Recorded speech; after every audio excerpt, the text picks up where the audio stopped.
अस्सलाम वालेकुम स्टूडेंट्स। जी तो स्टूडेंट्स, एक्सरसाइज जो हमने आज करनी है वो है 1.1, यानी पहला चैप्टर स्टार्ट करना है। इसमें देखिए, इसमें 1.1 स्टार्ट करने से पहले ना कुछ 2-3 डेफिनेशन है वो हम पहले पढ़ेंगे, फिर इंशाल्लाह एक्सरसाइज पर मूव करेंगे। देखिए, पहली डेफिनेशन है टर्मिनेटिंग डेसिमल नंबर, जिसे टर्मिनेटिंग नंबर भी कहते हैं। कुछ बच्चों को पहले से ही पता होगा, जिनको नहीं पता तो वो समझ लें। जैसे कि लिखा हुआ है, कह रहा है decimal number with the finite number of digits. Finite number ऐसे नंबर्स होते हैं जो काउंटेबल होते हैं, यानी जो ख़त्म हो जाते हैं। बस जो ख़त्म हो जाते हैं ना वो नंबर, जितने भी या डेसिमल नंबर जितने भी होते हैं, ये सारे कौन से होते हैं? Terminating number. जैसे उसने एग्जांपल दिया कि 1/4, अब ये डिवाइड करेगा तो आंसर आ रहा है 0.25। देखिए, ये टर्मिनेट हो गया। टर्मिनेट का मतलब है ख़त्म हो जाना।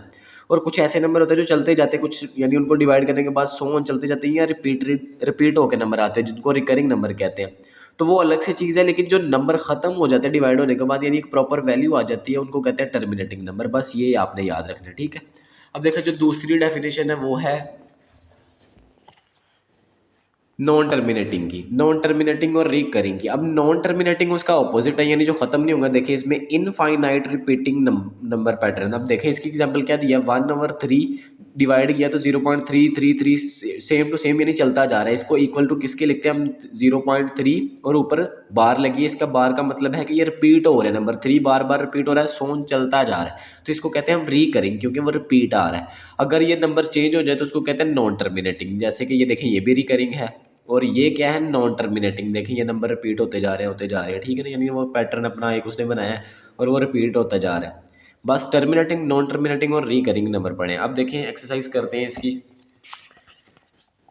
एक्सरसाइज 1.1, इसका पहला क्वेश्चन है, कह रहा है, अब देखिए यहाँ पे ना मैंने कुछ एक चीज़ लिखी है। इसमें कह रहा है कि terminating plus recurring numbers are rational. आपने ये चीज़ याद रखनी है कि जो नंबर टर्मिनेट हो जाते हैं और जो रिकरिंग नंबर्स आते हैं उनको रैशनल कहते हैं। और दूसरा क्या है? नॉन टर्मिनेटिंग, यानी जो ख़त्म नहीं होते उन नंबर्स को इररेशनल कहते हैं, ठीक है। अब देखें, पहले क्वेश्चन में ये दो बातें ही यूज़ होनी है। कह रहा है identify each of the following are rational और इररेशनल नंबर्स। अब रैशनल और इररेशनल नंबर्स कौन से होते हैं, पहले इसका भी नॉलेज ले लें। रैशनल नंबर्स वो होते हैं जो पी ओवर क्यू की फॉर्म में होते हैं, नहीं ओवर की फॉर्म में होते हैं, ठीक है, डिवाइड की फॉर्म में होते हैं। और इररेशनल ऐसे नंबर्स जो यानी डिवाइड की फॉर्म में नहीं होते। वैसे तो ये वाले सारे नंबर्स यूज़ हो रहे हैं इधर, तो इस वजह से मैंने ये बात भी लिखी है। इसके अकॉर्डिंगली हम देखेंगे कि क्या कौन सा रैशनल होगा और कौन सा इरेशनल होगा। अब देखें, इसमें पहला क्वेश्चन है 2.353535। देखें, 353535 रिपीट हो रहा है, तो ये क्या हो जाएगा? रिकरिंग आ गया। तो रिकरिंग का क्या होगा? Rational number. अभी ऊपर ही मैंने लिखा है। दो बातें याद रखनी है आपने कि अगर रिकरिंग और टर्मिनेटिंग होगा तो रैशनल है, और अगर नॉन टर्मिनेटिंग होगा तो इररेशनल होगा, ठीक है। अब दूसरा पार्ट देखें, 0.6 आ गया, ऊपर बार लगी है। बार का मतलब ये रिकरिंग आ रहा है, तो क्या होगा? रैशनल होगा। ऊपर आगे मैंने उसके आर लिखा है। ऐसे ही सारे पार्ट आपने खुद करने हैं इंशाल्लाह। ये बहुत ज़्यादा आसान क्वेश्चन है, तो आपने इनको देखना है। अब देखिए, इसका दूसरा पार्ट है, उसमें क्या कह रहा है?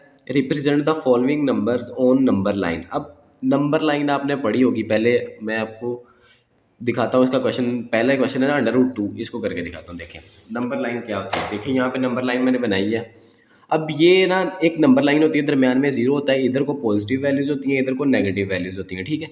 अब देखें, हमने ये नंबर बताना होता है कि ये कहाँ पे लाई कर रहा है इस लाइन के ऊपर। अब देखिए, इसको जब √2 आप करेंगे कैलकुलेटर के ऊपर तो 1.41 आंसर आएगा। तो ये जो 1.4 आंसर आया, ये आपने देखना है कि इस नंबर लाइन के ऊपर कहाँ पे है। अब देखें, 1 यानी पहले पॉइंट से पहले वाली वैल्यू देखें, वो 1 है तो मतलब 1 से आगे होगा। 1 और 2 के बीच में यानी कहीं होगा। 1 से आगे तो 0.41 है। इसके अंदर आप अंदाजे के साथ 4 देखें। इसके अंदर ना आप 10 का गैप बना लें, 1 2 3 4 5 6 7, इस तरह करके ना 10 का गैप बना। मैंने छोटा बनाया है, यहाँ पे आप थोड़ी बड़ी लाइन बना लीजिएगा पूरे पेज के ऊपर, ठीक है, तो वो ज़्यादा आसान रहेगा। इसमें 10 गैप करें आप अंदाजे के साथ, थोड़ा सा आगे करके लगा दें, तो यहाँ पे ऊपर लिख दें √2, तो ये आपका उसके ऊपर रिप्रेजेंट हो गया, ठीक है। अब बुक के पीछे आंसर थोड़ा उसने चेंज तरीके से किया। उसने जो है उसको क्या नाम है, स्केल वगैरह यूज़ करके और डी को यूज़ करके किया आप, लेकिन ऐसे भी कर सकते हैं, इस तरह भी गलत नहीं होगा, ठीक है। अब देखिए, इसका दूसरा पार्ट है, वो क्या है? √3, तो 1.7 है। तो ये 1.7, अब देखें फिर से 1 है तो मतलब कहाँ पे होगा? 1 से आगे होगा। 7 का मतलब है कि वो मिड से थोड़ा सा आगे, क्योंकि मिड 5 होता है ना। इधर 1 2 3 4, ये 5 हो जाएगा, इधर 5, ये 6 7 8 9 और ये 10 हो जाएगा, ठीक है। अब देखें, ये जो मिड है इससे आगे है, तो वो थोड़ा सा आगे जाके इधर ये √7 है। मैंने ये लाइन लगाई, आपने नहीं लगानी, सिर्फ वही लगानी है जो मेन बन रही होगी उसकी, ठीक है। तो ये क्या आंसर आ जाएगा हमारा? √7 आ जाएगा। अब ऐसे ही आगे वाला पार्ट है इसका 4 इंटू 1/3। अब इसको सोल्व कर लें, 3 को 4 से मल्टीप्लाई करें और 1 ऐड करें, 3 4 12 और 1 13/3 आंसर आएगा। इनको डिवाइड करेंगे तो 4.3 आंसर आ रहा है, ठीक है, जो कि इसका मतलब ही 4.3 ही है, लेकिन मैंने सोल्व करके लिख दिया, ठीक है। तो ये अब देखें 4 से 3 पॉइंट आगे, 4 किधर है देखें, ये यहाँ से मैंने नंबर लाइन बनाई, ये 4 लिखा, इसके आगे थोड़ा सा 3 पॉइंट आगे, तो ये यहाँ पे आ जाएगा 4 इंटू 1/3 लिख देंगे, ठीक है। तो सिंपल नंबर लाइन पे शो हो जाएगा। अब देखिए इसका नेक्स्ट पार्ट जो 4 वाला है वो क्या है, 7 इंटू -2 और 1/7, ठीक है। अब देखिए साथ -2 लिखा है, 7 को 2 से मल्टीप्लाई करेंगे 14 और 1 क्या आ जाएगा 15, तो माइनस का 15/7 डिवाइड करेंगे तो 2.1 आंसर आ रहा है। अब देखें, अब ये माइनस में है तो हम क्या करेंगे, माइनस वाली साइड पे देखेंगे, 0 है आगे 1 है तो 1 इधर लिखा हुआ था पॉइंट, सॉरी 2 है तो 2 लिखा हुआ है पॉइंट से पहले, तो इधर से देखेंगे कितने पॉइंट आगे, 1 आगे, तो ये थोड़ा सा आगे करके हम इधर लिख देंगे -2 इंटू 1/7, ठीक है। अब देखें इसका 5 वाला पार्ट है, उसमें क्या बोला है कि 7/8 जो है ये किसके इक्वल होता है, 0.6 के। डिवाइड किया, कैलकुलेटर के ऊपर करें, आप 9 क्लास में कैलकुलेटर अलाउड है, ठीक है। तो आप इसके ऊपर करेंगे तो आंसर आ जाएगा। अब देखिए 0 से आगे होगा, यानी 0 और पॉजिटिव वैल्यू से तो इधर होगा, नेगेटिव होता तो इधर देखते हैं। अब इधर से जाएगा 6 पॉइंट आगे, देखिए इसमें 10 पॉइंट, 1 2 3 4 5 6 7 8 9 और यही 10वां पॉइंट है। अब छठा देखें ये था, तो आप इधर लाइन लगा के 5/8 लिख दें तो हमारा ये नंबर लाइन के ऊपर रिप्रेजेंट हो गया। ऐसे ही लास्ट वाला इसका पार्ट है, 4 2 8 और 3 11, 11/4 आंसर आएगा, डिवाइड करेंगे तो 2.75 आंसर आ जाएगा। अब देखें, अब ये पॉइंट के आगे ज़्यादा बड़ा आ गया, तो आप फर्स्ट वाली वैल्यू देखें 7 को, तो 7 को ही कंसिडर करें, यानी 2 के आगे 7 पॉइंट देखने हैं, 2 तो 2 इधर से 7 पॉइंट तकरीबन इधर बन रहा है, अंदाजे के साथ भी आप लगा सकते, इतना एग्जैक्ट इसका आंसर नहीं हमें पता चलता, तो ठीक है। तो ये हमारा क्वेश्चन 2 यहाँ पे सॉल्व हो जाएगा। अब देखिए इसका पार्ट नंबर जो 3 है उसको देखते हैं कि उसमें उसने क्या बोला है। अब ये देखिए यहाँ पे इसका पार्ट 3 कह रहा है, express the following as a rational number P/Q where P and Q are integers and Q is not equal to. अच्छा देखिए करना है क्या है, हमने इन नंबर्स को रेशनल नंबर कन्वर्ट करना है। अब देखिए ये 0.4 ऊपर बार लगी है, मतलब ये री करेंगे, यानी 444 हो रहेगा, और इधर क्या है 0.37 आगे 7 रिपीट हो रहा है, और इधर क्या है 0.21 सारे रिपीट होंगे। आपने एक क्वेश्चन ध्यान समझना, बाकी भी पार्ट उसी की तरह होने, देखें ये कैसे सॉल्व होगा। अब ये देखिए इसका पहला पार्ट है, क्या है 0.4 ऊपर बार लगी थी, तो हमने लेट कर लिया है कि ये x के इक्वल है, ठीक है। हमने खुद से लेट कर लिया कि x के इक्वल है, x इज इक्वल टू 0.4 बार बार। अब ये बार को पहले कंप्लीट कर लें कि ये किसके इक्वल होगा, 0.4444 सो ऑन जा रहा है, ठीक है।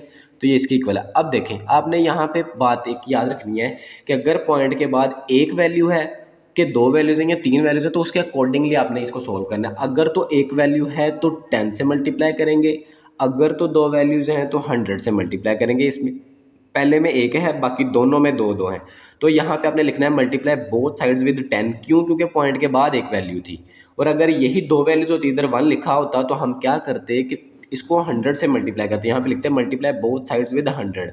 उम्मीद है कि ये पॉइंट क्लियर होगा, ठीक है। अब देखें यहाँ पे क्या है कि 10 से मल्टीप्लाई कर दिया तो 10x आएगा, और इधर भी 10 मल्टीप्लाई 0.444 लिख दिया हमने।